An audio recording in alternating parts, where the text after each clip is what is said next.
Hello, Sébastien. Hello. Sébastien.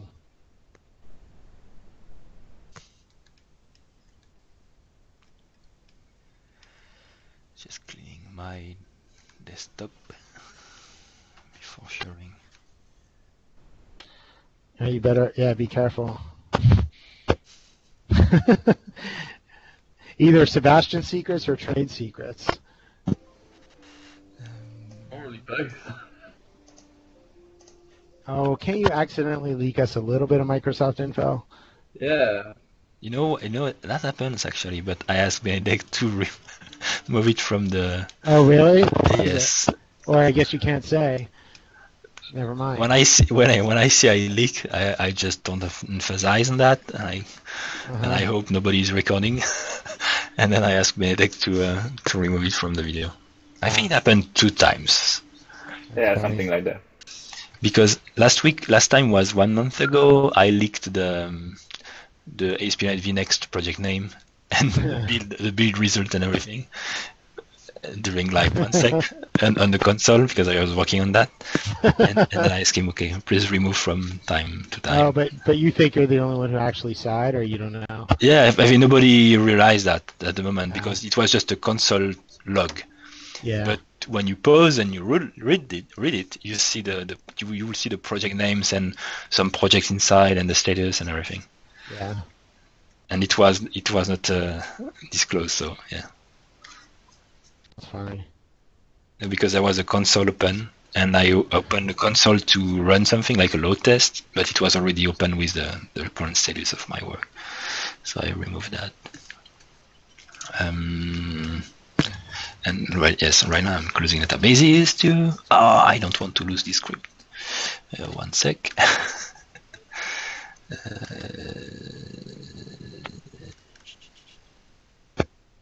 I can put it. I should have prepared before.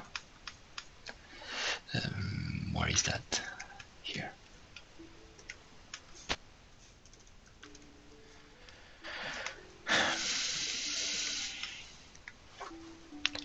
Okay. So close this. Nope. Nothing else. Everything is clean. Correct. Perfect. Is that the correct one? Yep.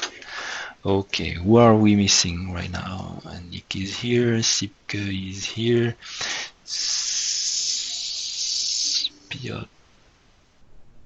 Zoltan is here. Okay. So agenda for today, status and new features, demonstrations today. Sipke? Yeah, I can show a little bit about the module. Okay, and we'll talk about it too. I would also have one. Okay. A fluid demo. If it's not just a SQL query, that's fine. It's a series of SQL queries. Oh. And I'd like to say a few words about localization. Yeah, you can. Localization. Benedek. And. Okay, so I'll start with the status then. If you don't mind. Like, usually I start with that. How about some video, Sebastian? Video about what? You. Can share my screen? No, your webcam. I'm not that nice.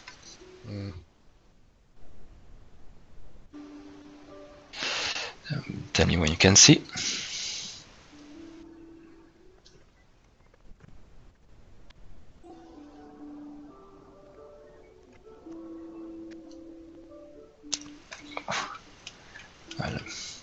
This thing is broken.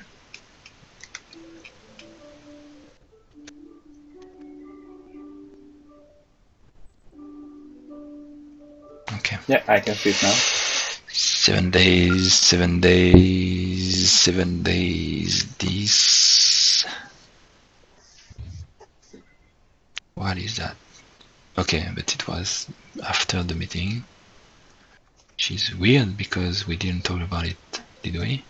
Maybe we did. Okay, let's start with that. So Sipke created a branch to fix some, to have the work context available in the templates, as the template module. He made a branch so that we can review it before merging it, and I read that and there was no issues, so I should, you can rebase it on 1.x if you want, Sipke, or I can do that because I know you break the repository every time you do something. Actually, there was a bug with Coplex. Yeah. I got an email from them. It wasn't me. It's just for you. So fixed the typo from Lambic.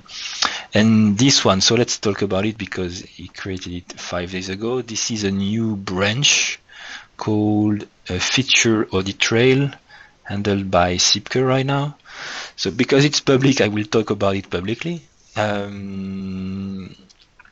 So Sipke is working on this because he's been contracted by Microsoft Open Technologies to work on it. Because some teams in Microsoft want this module, and they didn't want to wait anymore because they have waiting too long, so they say, okay, we'll pay for that. And they contracted Sipke and Daniel to do that because they already had some history with them. And they were not that dissatisfied. So they said, okay, let's take the risk again. So Sipke has been working on it on the public branch, and the AuditTrail module, he will show you what it does, but we've talked about it and publicly, he will show you. We'll do a demo later. So that's why we see this work here, and we can follow it. And we'll ask Sipke to stop his music. I was just about, or to close the microphone. It's closed. Something happened. That's fine. Good music. Improving OutputCache, and you will see I've been improving it like every day in the last month. It's not because I improve it that I make it better. Okay. Sometimes improving it actually makes it worse. So I re-improve it the day after to undo my mistakes. So these changes that I did yesterday they're important actually. So you remember last week or 2 weeks ago, I removed the OutputCache module explicitly in webconfig, not to have the cached items both in our storage and in the OutputCache storage.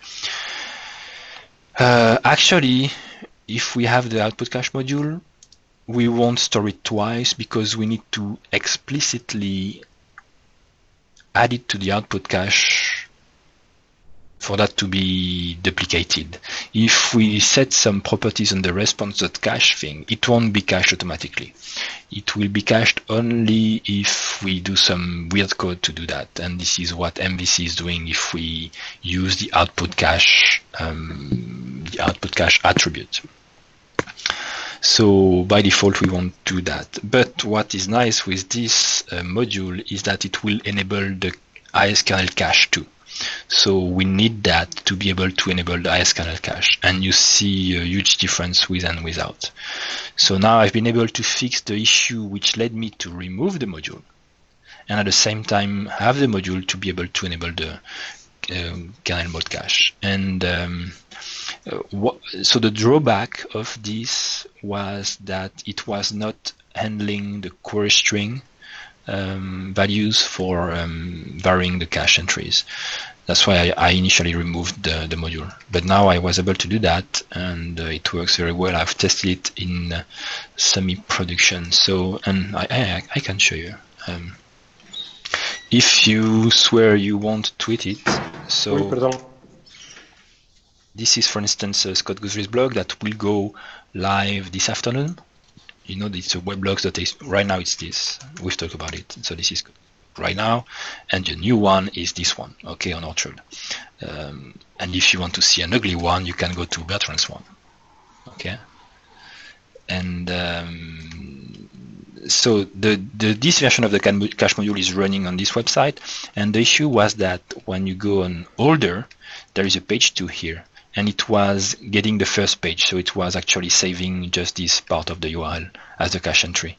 and this was a bug. This is why I removed at some point the OutputCache module. But now it's working, and you see it's fast, and well, it's fast enough for us. So if I do a load test on that home page, insert, there are two numbers which are interesting. So this is the average time of response time. So right now it's simulating 10 users at the same time on my Wi-Fi connection, and yeah, it's varying between 100 and something. So 100 milliseconds is the network lag from West Coast, where I am, to East Coast, where the website is hosted. So there is a 100 millisecond lag, and this is pretty fast. Okay, here I have 90 requests per second because I just have 10 threads which take 100 milliseconds. So technically it makes 100 requests per second. And if I was increasing it to 20 threads, if the Wi-Fi wants that, then it will be faster. So this works pretty well using IS-kernel caching, just with the version I uploaded. So this is on semi-production. It will go live this afternoon. But so please don't tweet it before it's live, and that we really announce it's live and users can use that. And when will you release that load testing tool you have?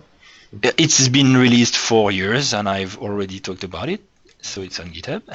You have released it because last time, as far as I can remember, you told that you won't release it because it's not release ready yet. No. But where is it? It's always been on GitHub. You go to my account, go to GitHub, and you will see the load test tool. Oh, okay, great. It's very simple.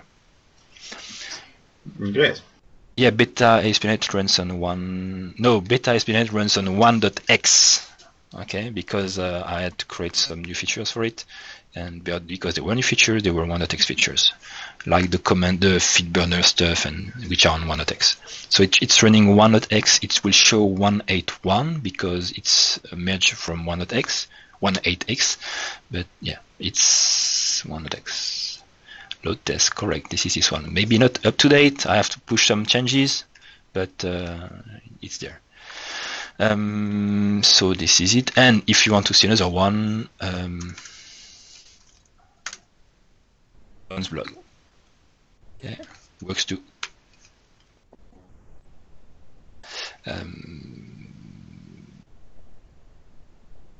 Yep. So what else? This thing, improving OutputCache. Merge 1.x into 1. So Bertrand said something about this.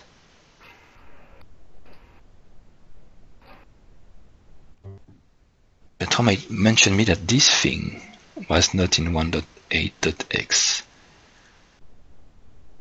Yep, so maybe I put it in the wrong branch.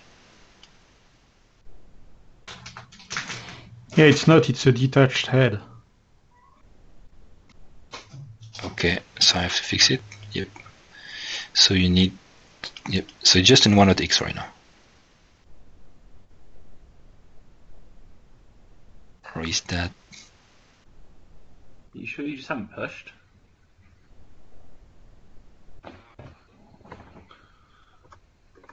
Contain in 1.8x and in 1x. And this and that, so should be. Or maybe I need to re-merge to 1.x. Oh, no, okay. No, it's just, okay. It's just locally, it's not pushed yet. Okay, so this is a fix, and then, okay, let's look at that. This one is a fix on the list module. Not really the list module, but containable part, which was changed with the list changes. This thing was losing the position value when you were editing an item which was in the list or was containable. So this is fixed. Then on 1.x, what did I do? I created a new branch before pushing it because I want some feedback. Or actually go no go, Adding shape widget. I created a shape widget. The idea is that it's a custom widget type where you just specify a shape name, and it will render this as a widget. We've talked about it a few times. I think Bertrand also reminded me that like a few months ago. And does anyone think that we should not have a shape widget? You can. What did they give us? Sorry. So a shape widget, when you create this widget, you type the name of a shape, and it will render the shape as a widget. Oh. I think this is very useful because you can just create a shape template and inject it wherever you want in any layer. Yeah, I've been hacking this actually, exactly this, but differently by creating a type from the dashboard. Yep. Okay. Creating the template. Yeah, this is hacking. Yeah, but this works. Yeah, that's better. It's doing it Easier. without the hack. Yeah. Okay. Cool. I did that because we have it as a navigation item. We have it as a layout too. In the layouts, you can have a shape layout. And it was missing any widgets, so I thought it would be nice.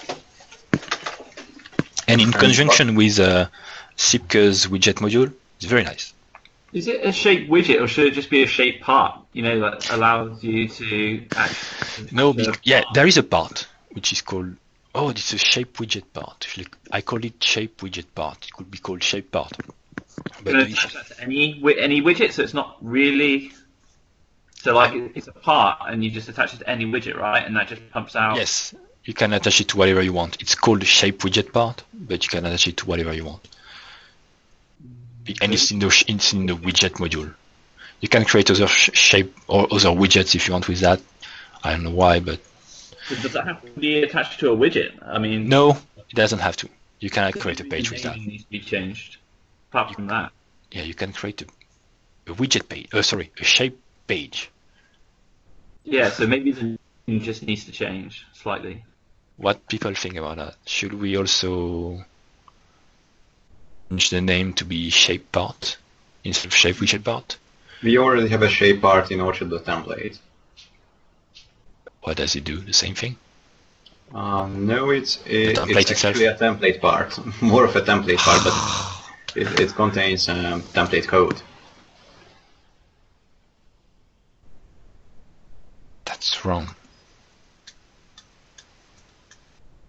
You think it should be renamed to shape template part then? If we rename it, it's a breaking change. Mm. And quite. No, it's not really. Yeah, it depends. Yeah, it will be a breaking change because the storage will change. So we can do that.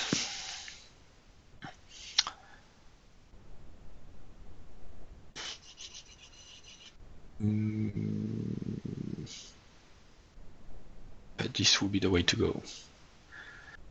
Okay, I will look into it to see if we can rename the one in list and do the correct migration or update step to do that, because it should not be called a shape part, it should be called template part.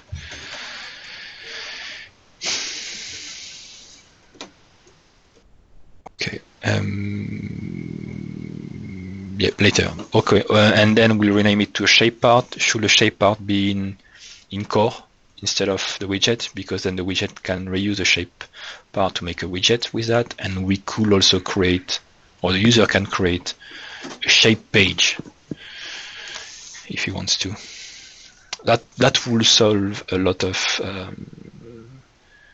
issues for users when they want to create. I just want to create a simple page and add it there and create my CSS HTML file and run it like web pages.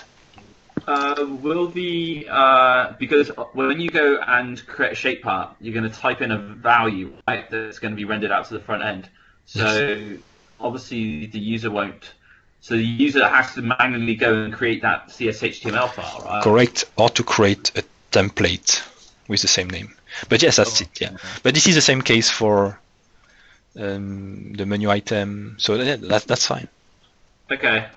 I'm sure you didn't mean there was an issue. But won't you get a yellow screen if you go to that page? Yep, you'll get a yellow screen which will tell you can't find a shape foo. Okay. But if you create a shape page, You should know what a shape is. Yeah, that's fine. Yeah. No, totally. I just And I think it's great. It would be great. How many times did you say, "Oh, I just want to create a page with some custom CSS HTML file"? Yeah, it's fine. No, it's Like cool. a form or anything, and creating query, even if you think it's bad. So yeah, that should be true. Yeah. Shape all the things. Agree. What were you? A really nice thing would be tokens in body part. I agree. We should have something like this. Everyone agrees. That will help. Body part, maybe everywhere. Maybe, I don't know. Why did dot layout dash feature disappear from the Bootstrap theme machine theme? Which one?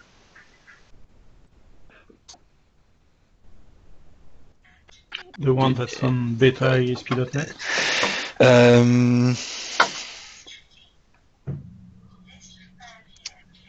It defines the width for... Well, yeah, we can take that offline. It doesn't concern. But I know I remove it. Yeah, we should talk about it. Yeah. Blah blah blah. Okay. Yes, we need shortcodes and we need the one-stop layout module.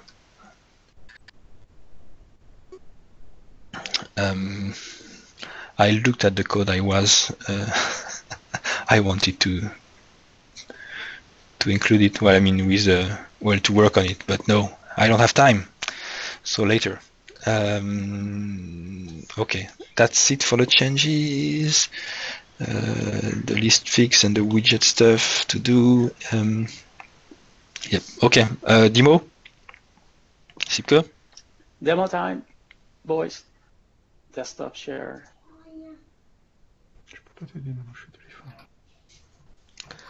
Va voir le match de foot.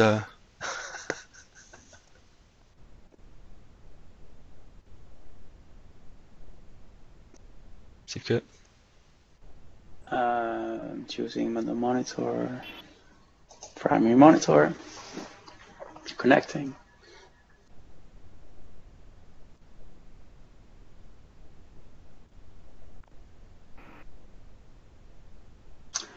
While it's connecting, I'll explain a little bit about the module.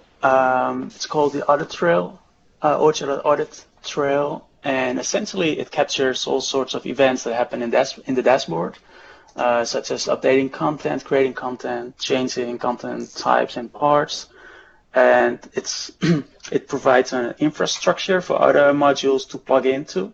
So other modules can expose their audit trail event providers. For example, if we go to this page. Can you see it, Benedek? No, it's not loaded yet. Not yet. Okay. I'll wait. Yeah, it's loaded now, thanks.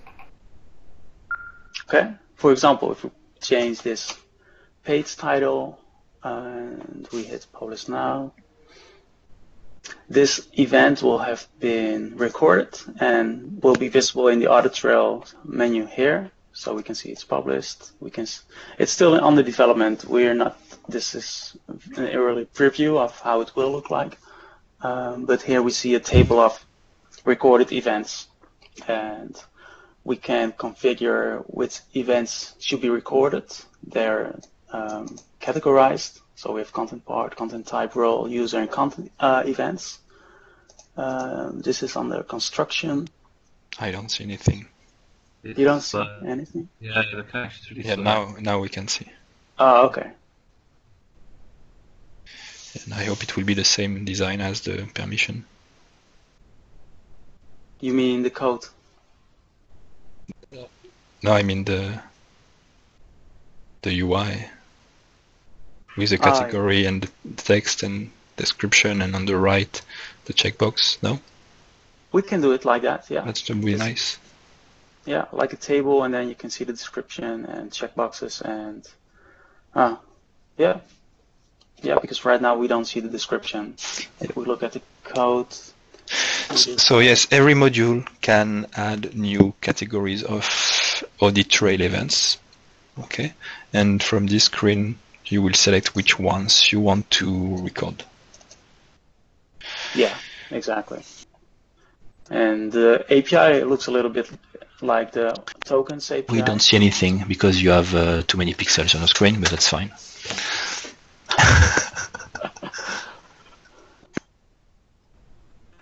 Better. Yeah. Okay, good. Okay. Yeah, well, that's it about the audit trail for now. Oh, there's also an audit trail part that you can attach to content types. And this enables you to provide a little description when you explaining what the change was that you made. It also enables you to configure whether to show, for example, if we go to content and here we have an audit trail link, this will filter all the events associated with this content item. And the versions. And the versions, indeed, yeah. So you will see a history of versions. And so you will be able to see this table inline in the content item itself if you configure it as such. So that's a feature exposed by the audit trail part. Does it already work if I want to see the version 1, for instance? Yeah, the preview. Yeah. So this if I click preview, this will be the first version, and if we go to version 2, you'll see the title updated. I don't remember if we said we would have an edit previous version. Yeah, me neither. I assumed we wanted to see the editor version of content item. Yeah, I think we said we could add a new in the controller, like like the preview one, but for edit. So we can go in edit mode for this page, and maybe don't display the publish and save because we don't want to save previous version. Yeah, that would make sense, and that way we would see all of the information being changed because the preview doesn't show. Maybe what would be nice, we'll have a restore link, so you could restore this version as the current one. Yeah. Maybe as a draft, okay, if it's draftable. Yeah. And if it's not draftable, then would be published. Yep. Yeah. That would be cool. And maybe also doing diffing between two versions. It will. I think it does. Right, Sipke? What's that? Diffing, to diff two versions, to see the differences between two versions. Yeah. We're gonna on the details page. It's not yet implemented, but you'll see a diff between the previous version and the current version. It's been designed already. At least with Daniel. I don't know if he talked to you, but yeah. Yeah, I was there. Okay. Oh, sorry. That's okay. But yeah, that's gonna be part of it. So yeah, that's it. And final question: can I delete an OuditTrail record? No, you don't have permissions to do so. That's the goal. It's a security feature. This way you can ensure nobody can cheat with what they did. Unless they have access to the database, of course, but then, okay. Yeah, but then you're screwed anyway. And some other events like user logged in, logged out, so you can see when he logged in. That's very nice. Or log failed, if they're already there. Password change. There is no logged in, logged out, and password and login fail. Not yet, but we can easily extend that. You think that's useful to see when a user logged in and logged out? Yes. Yeah. All of them. Okay. And also failed to log in. Failed login failures. It's optional, so the event is there. You have it, and it can be disabled by default. The log of this thing, the recording of this thing, but then I think it was in the specifications. Check. I don't want to go over the specifications. You know. We'll implement that as well. Just copy those two. Just check with Daniel. Maybe we'll say no. Don't do it. Make them pay. We figured, yes. Yeah, look. So we figured whatever happens in the backend that we should record. And George is saying it will fill your logs quickly. I agree, but that's why it's optional. Yeah, and the API supports the event to be disabled by default, and then the user can go in and enable the event from here. He's got a question: is there any kind of archiving? Right now, there is some purge. There is an option at the top. You see 10. The 10 means after 10 days it's removed. But didn't we say it should be a feature? Did we say it should be a feature? It should be a feature because we say it creates a new background task, and we want background tasks to be opt-in. So this should be a feature, and I think there could be also modules. it has to be extensible enough, and it is, that there are modules that you will be able to archive it, to export it. Or did we say it will be exported only, and export will work? And yeah, we're going to implement an export step. Yep. So you can export it, correct, and you will be able to archive it then. Yeah. Yes, exactly. But okay, so this background task should be a separate feature. Yes, always. Because you then otherwise you had lots of queries for nothing, because most of the time it does nothing. Mm-hmm. Yeah, that makes sense. Okay. But I think it's very good as a feature. People will love it. Lots of people require it. First, to be able to see the versions, and then for security reasons. So everyone will like it. The other nice thing is that a company is paying for that and makes it open source. So it's open source and we need it, so let's finance it for everyone. So yeah, so I think it's very good.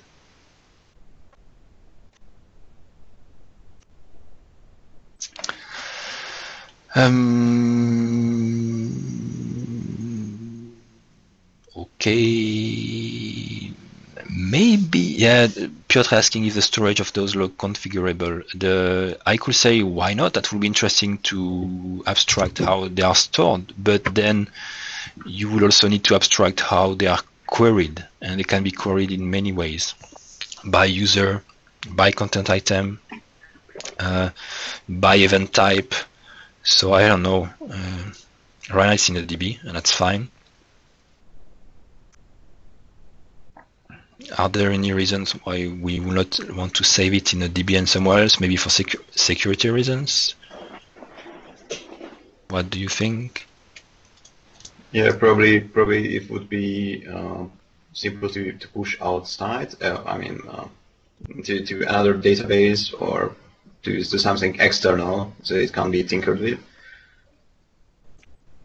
Maybe even an external AuditTrail service. Mm-hmm. That will be then. Well, it's hard because then. Okay, then we need two interfaces, one for storing and one for querying, because you might be able to store and not be able to query.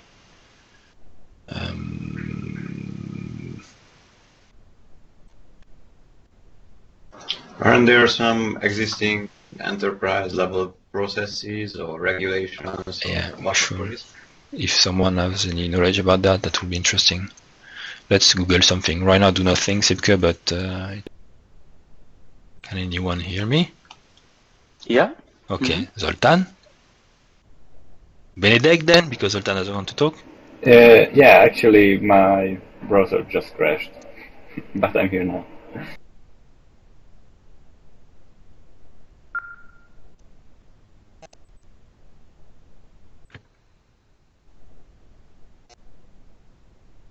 Benedek, you want to talk about localization? Yeah, can you hear me? Yes. Yeah, okay, cool. So I just wanted to say a few words about it. I've been looking into some external tools to replace the localization management module, and actually two guys on the mailing list suggested some external tools. One of them is the Transifex, the other one is Crowdin. So I've been looking into them, just trying them out. So we may have a good replacement to put the localization management outside of the authority of Orchard.project.net, but it would be easily manageable. So I try to reproduce all the features and to make it. Did you talk with Bertrand before that? Actually, I tried to reach him on Skype, but I haven't managed to talk to him yet. And I didn't have too much time to fiddle with those tools, so I tried to explore the features and see if we can replicate everything inside the localization management module. So if there's any other update, I will report it. So you will do what? So I'm still trying these tools out, and we'll see if we can use them. Okay. Crowdin and Transifex looks good, so we'll see which one is better. And you said it was an external website? Yeah, it's I paste the links in the chat window. When? Now. But actually, that's it. Okay. Nope.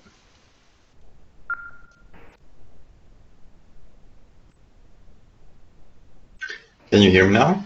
Yes. Okay, great. I can But start. I'm waiting for. Okay, Transifex and Crowdin.com.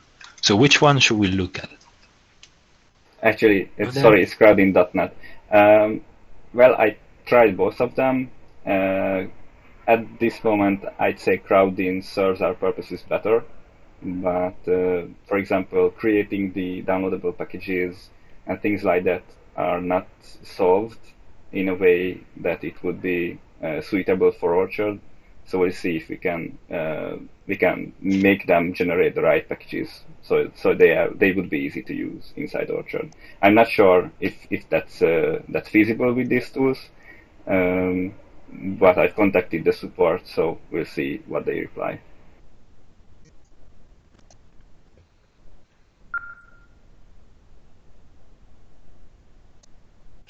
What do they cost?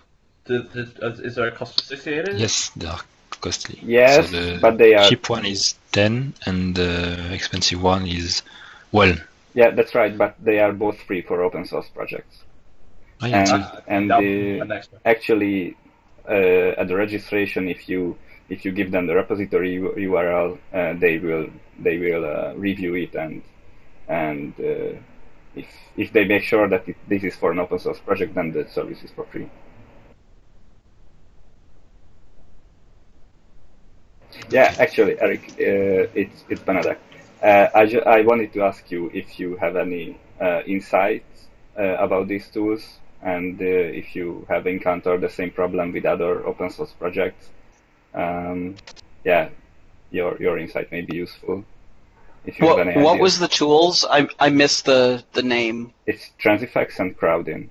They are in the chat window, the links. Oh, I am not familiar with them. Okay. 5 I'll look items. into it. I'm not familiar with them. So they are free, so it's better. Who owns the file? What do you mean? I mean, whatever people enter, who owns the text that has been entered? Right now, it's like a contribution, I assume, to Orchard. Yeah, actually, we can deal with it in the same way. So there's contributors agreement.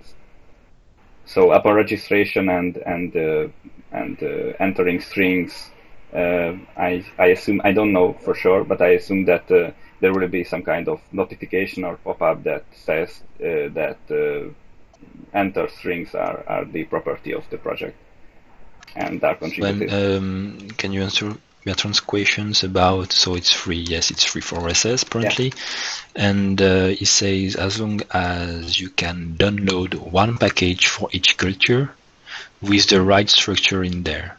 Yeah, that's right. I tried that. I'm not sure if that's achievable with these tools, but I'm still trying to solve it. So we'll see. I try to achieve that, of course. So yeah, like I said, my goal is to replicate every feature in the same way with these tools as it was before. So to replicate, so to add, what do you mean by replicate where? Well, not replicate. To replicate the tools in Orchard, or to replicate what we have in Orchard in the tools? No, so I just want, so I'm looking for the tool that can do all the things in the same way. You don't replicate, okay, you're looking for the requirements. Right. Yeah. Okay. Actually, yes. Have you looked at that Mozilla tool? I mean, they clearly have large requirements for translations, but I check it out. I haven't heard about it, but I check it out. It's just something to look at. Okay, thanks. I'll check it out.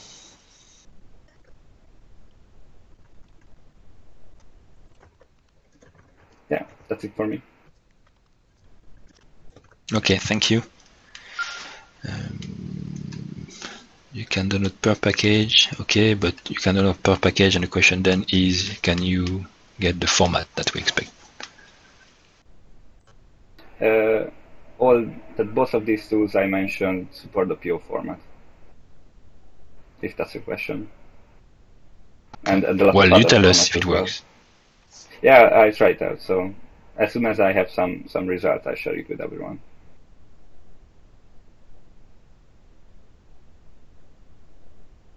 Or maybe, Bertrand, maybe we can, worst case, create a page linking to everything at what time, or just a little action, downloading everything and zipping it. Actually, generating zip packages is built into these tools, but the structure is actually with the Crowdin, it's very easy to generate the folder structure and get one zip. So it's the same as the old tool. One thing I couldn't solve yet, but I didn't have much time to play with it, is to have the subfolder per culture. So for example, appdata/localization/culture ID like NGB or something like that, and the PO file goes under this folder. So one thing I haven't found out how to do yet is to have this culture ID subfolder. But everything else works. Everything else works the same way. Okay. Thanks. Zoltan? Yeah. Can you still hear me? Yes. Okay, great. With no background noise, so thank you for fixing it. I fixed it with applying the placebo effect. That works, but it's not really placebo, it's actual. Okay, so I would like to show you a module called Orchard Liquid. Liquid's markup, because that's how it is called really, for those of you who don't know, is a templating language. It's a templating language that was specifically designed to be safe and give constraints what you can do there. So it's not like Razor where you can run arbitrary C# code, but it's much dumber. But this is intentional. Basically, it's a templating language that's safe enough that arbitrary users can edit it, and there's no danger that they will break your site. Actually, Liquid markup was originally developed for the Shopify e-commerce platform. So they are also providing e-commerce software as a service, and Liquid markups are available for their users for editing. And there is also a .NET implementation for it called .liquid, but I also pasted it into the chat window. That parses these Liquid files from .NET. And what we have created now is an Orchard.template provider, template processor or whatnot, that processes such Liquid templates and uses them as shapes. So as you would expect from Razor templates through the Orchard.templates module. Why you extended it or you abstracted it? Okay. Yeah, that was one reason. It seemed a better option to have the Razor templating engine or the template processing implementation in a separate feature. And how it works is as the following. So I have the relevant module enabled and set up and everything. Well, there's not much setup to do. It just adds really a processing engine to the template content types shape part. So it's another implementation, Liquid. And if you create a template, I created a user template. You can write Liquid code. Liquid code is but it's a pretty simple syntax. It's a bit like Mustache. It also looks with these brackets much like Mustache, but it's also simple to use with the current view models, because every current view model is usable from Liquid templates. So since this is a Liquid template, you can use everything that you would normally be able to use from the user shape template. So as you can see, there is there is the model. What is the shape? You can print its ID. Well, there is no ID for the user shape, so nothing here. You can also access the shape metadata, like the type here. It's printed here. You can also access the view model. So for the user shape, we are talking about actually the admin themed user shape. So that's also displayed here. But Orchard.templates shape templates are global, so it will run for the admin theme and for the front end as well. And for the admin themes shape template, there is model.current user view model. You can access its properties as well. So as you can see, it's printed here. Not just the models or the existing view models are available, but you can also make compositions from shapes, as you would do with the shape helpers from normal Razor template. And what you can see here is that 2 parameters are printed. Well, nothing is shown here because there's no space, and here is no parameter added yet. But we could use this very same template to display it from another template. So if we go back to templates, we have another template here called content. Two display examples are here. Content will be, of course, used for the content shape. So if you go to the front end, this here is displayed by the content shape template, of course, and since we have this content template here, this is used there. As you can see here, a lot of data is missing. For example, metadata and title. It's missing because this template is used, and here only the model.content, so the content local zone, is displayed.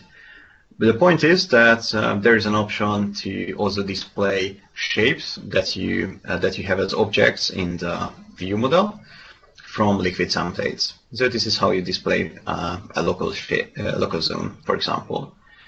And the reason I'm showing you the parameters in the user template here is that you can also use templates. You can also display arbitrary templates from other templates. So with this tag, this is called a liquid tag. With this classic ASP or ASP.NET, the default view engine like syntax. It displays the user shape template. So this is like calling display.user in a Razor template, and it also gives parameters to it. So you can see we have a parameter name and a value, and again parameter name and value, and we could have more parameters here. Now these are the parameters that are used in this other template. So if I clean up the rubbish here and just the parameters stay, here of course nothing is displayed because this is just displayed by Orchard. But if we go to the front end, where this content template is used and which displays the user template, we will be able to see the parameters. So as you can see, here the content shape template is displaying the user shape template, but we have in liquid form as well, and the parameters are also used. Well, hence there is this glitch that the user shape template is also used in the front end, so here we have nothing. So all in all, this is a safe templating engine that you could even give to users you don't particularly trust or don't trust enough to let them write C# code. And it works. And this is basically a use case for .NET, because this way we will be able to add templating capabilities to .NET Enhance as well. So what do you think? Great. Cool. Thank you. It's cool. It's cool, and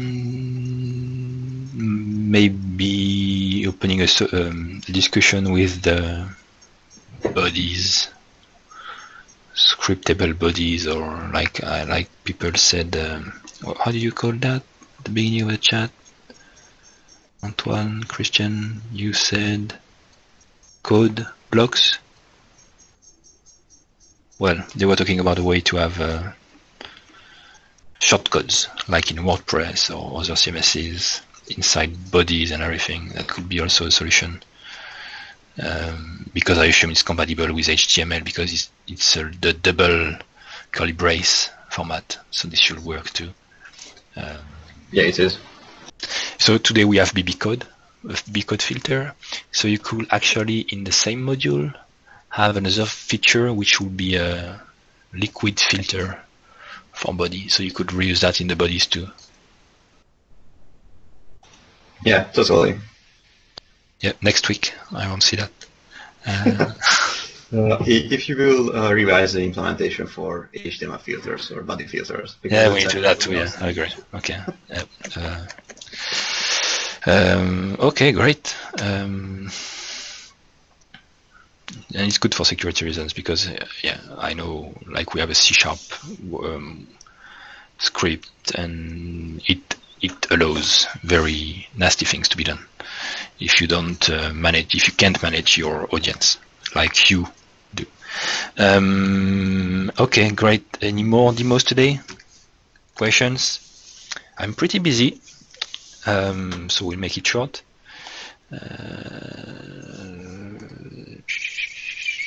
A few websites to show, maybe, just because I have so many to share that I need to do that sometimes. Pasting it, sharing my screen quickly to open them.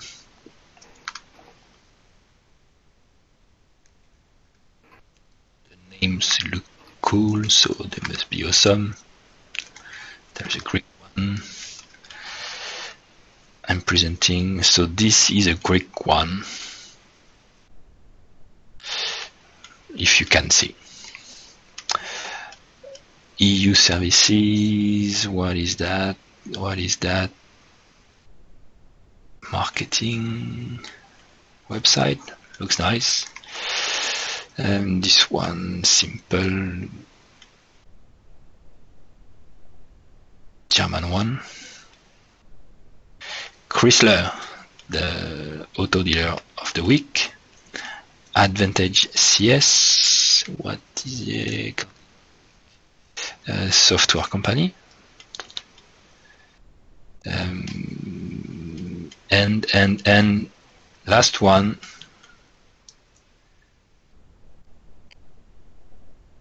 I don't know, Literacy Center. It doesn't look like Orchard. It is though. Okay, that were the websites of the week. We should have a little music and video introduction for that. So Orchard with a DNN theme, maybe. Any question? Comments?